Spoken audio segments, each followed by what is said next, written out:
સમજાય નહીં તો આપણે મૂંઝાઈએ, એનો અર્થ આપણને મળે નહીં ને એટલે મૂંઝાઈ. નગર કારણ કે અર્થ છે, કાંઈ પણ તમને પ્રશ્ન થાય એનો અર્થ આપણને મળે છે. અર્થ ચાર વેદ,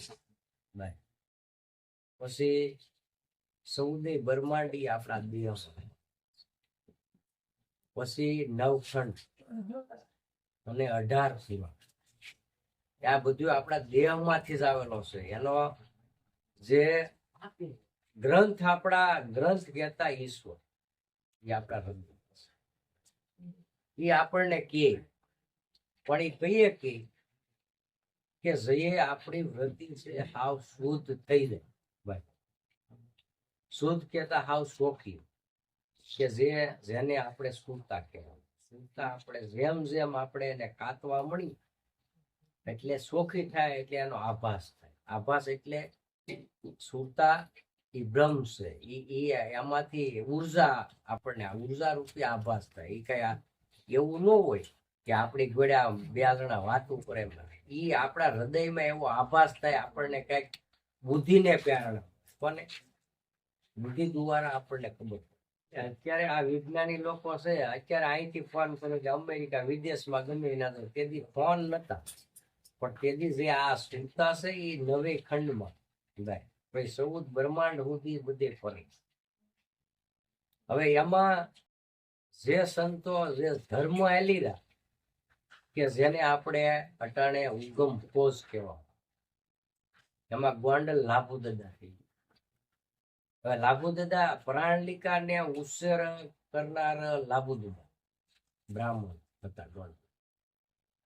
હવે જેને આ વેલ ને વધાય,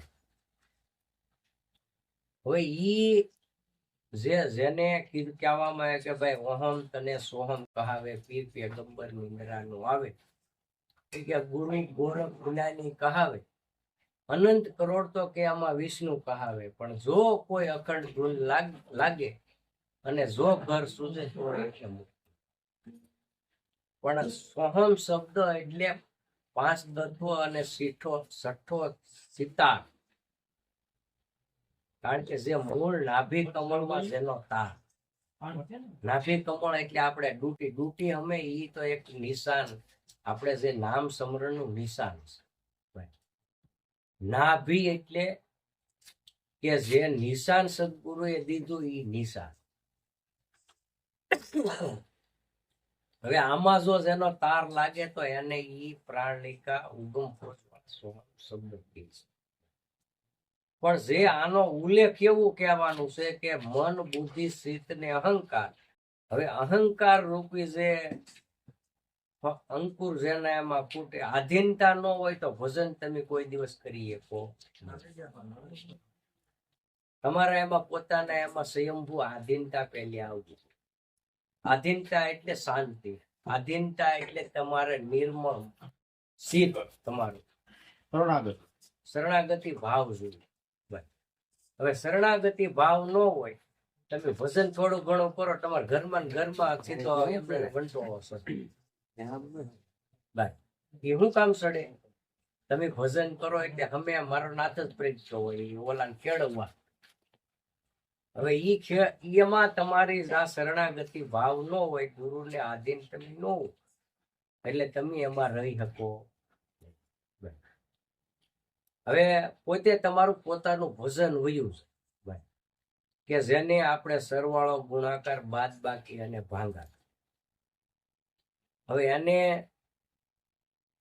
એને આપણે ગણિત માથે તમે જાઓ તો જેનો સરવાળો એટલે હવારમાંથી તમે આજે તમારી વિચારધારા જો નક્કી થતી હોય કે આજ મેં કર્મો કર્યું, હું ખોટું કર્યું, કેટલું મેં હાસું કર્યું, આનો જો સરવાળો હાજે લઈ આવતા હોય અને તાર ઈશ્વરને હાજે આપી દેતા હોય તો એ નરોત્તમ ભાઈ, જેને નરોત્તમ નીકળી આ દેહની અંદર આવે, ક્યાં ઉત્તમમાં ઉત્તમ નર, હા આ દેહની અંદર આવે.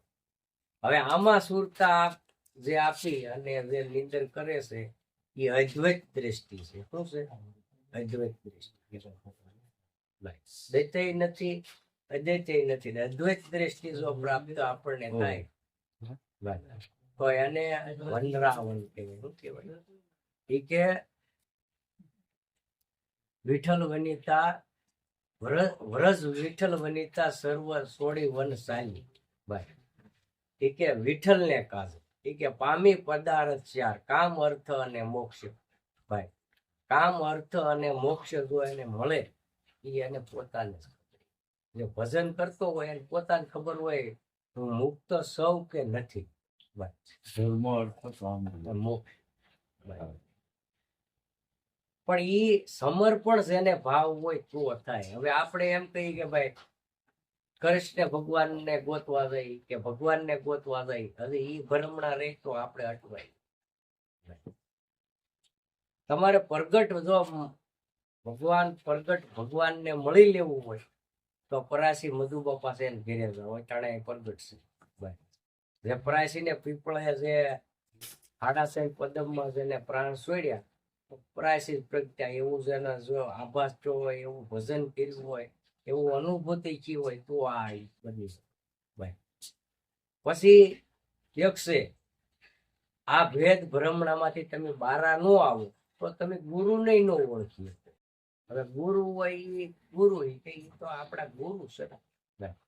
મારે સદગુરુ કર્યા એ કે હું અમે ભગત છે. એ કે ભાઈ ભગત તો તરત તમારો ધર્મ કે જય ગુરુ મહારાજ. હવે જય ગુરુ મહારાજ હું ધર્મ હું મારા ગુરુ હું ભાઈ. એને ઓળખવા માટે તમે અંતર ભાઈ તમારું દિલ દિલ હાડનું માંસનું સામનું નથી. બ્રહ્મ રંધ્ર એટલે બ્રહ્મ નામ જગાડે સુરતાને. સુરતા છે એ જગાડે બ્રહ્મ ભાઈ. બ્રહ્મ જગાડે પ્રેમને ભાઈ. એ કે કોઈ જોયો મારી હેલી ભાઈ. હેલી કેતા હેલી એટલે કોઈ એકધારી હેલી એટલે વરસાદની હેલી એકધારી થાય એને આપણે 8 દિનની હેલી ને ઓલી નામની હેલી. એકધારી તાર તૂટે નહીં. એકધારું શ્વાસે શ્વાસે સમરણ સલે નહીં પુણ્ય કે પાપ. એ કે જો પૂર્ણાનંદ પ્રગટ થયો તો એ કે વિના ધર્મમાં હું ધર્મ મારામાં ધર્મમાં હું.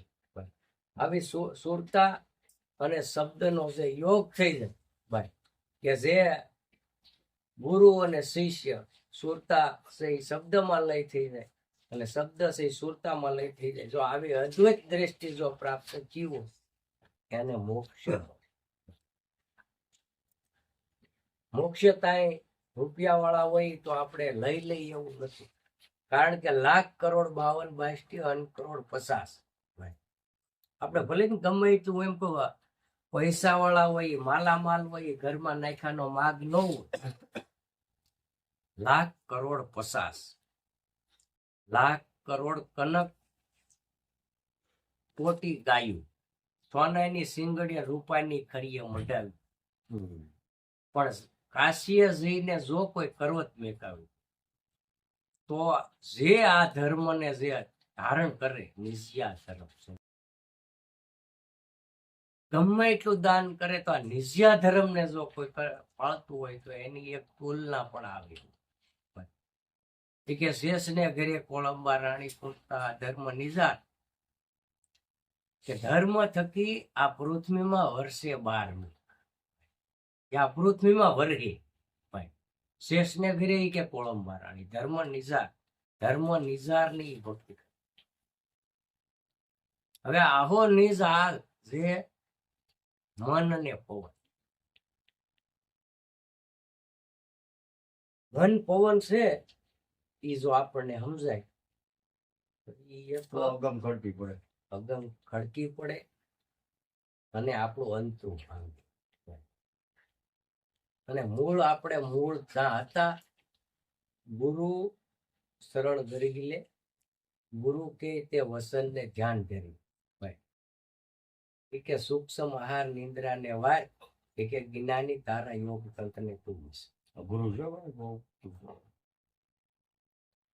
હવે જ્યાં આપણો તાર તૂટી ગયેલો હતો ના જો પાછો હંધાઈ ભાઈ તો અગમ એટલે યાને. કારણ કે અટાણે જે આપણે આ જીવી રહ્યા છીએ ખાઈ રહ્યા છીએ પી રહ્યા છીએ આ પૂર્વ જન્મ છે ભાઈ.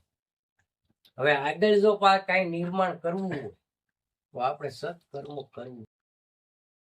સત્કર્મ તમે નહીં કરો તમે 84 માં જવાના છો. એ કે ગુરુ છે લગ્ની કઠિન મેરે ભાઈ, એ કે જીવ અંતે અનુપ થાય. અંતે ગુરુની લગ્ની કઠિન મેરે ભાઈ, પણ ગુરુ હારે જો એવો પ્રેમ થઈ જાય તો ગુરુ છે ઈ શિષ્યમાં, શિષ્ય છે ઈ ગુરુમાં. આપણેથી ગુરુ દૂર હોતા નથી. ગુરુ છે ઈશ્વર છે, ગુરુ છે ઈ પરિબ્રહ્મ છે. ગુરુ સખા, ગુરુ મિત્ર, ગુરુ માતા, ગુરુ પિતા. આપણાથી સહેજય દૂર ન. હવે આવું જે આપણું આપણે જે સ્થિતિમાં આવું જે આપણને આભાસ થઈ જાય ભાઈ, પછી પોતે ભજન કરવું કોણ ને ભજન કરવું એનું. પોતે પોતાનું ભજન. પણ જ્યાં સુધી ભજન આપણને સમજાય નહીં ત્યાં સુધી એ કે ભાઈ સત્સંગ કરી લે, સંત ઓળખી લે.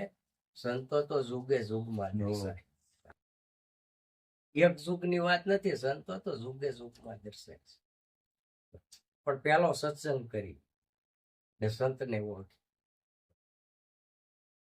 એને કાંઈ હિંગડા કે પૂછડા ન હોય, પણ એના આસાર હોય. આસાર વિચાર વાણીને વ્રતમાં આ કોઈ પણ સ્થિતિમાં હોય પણ એની ભૂમિકાને છોડે નહીં.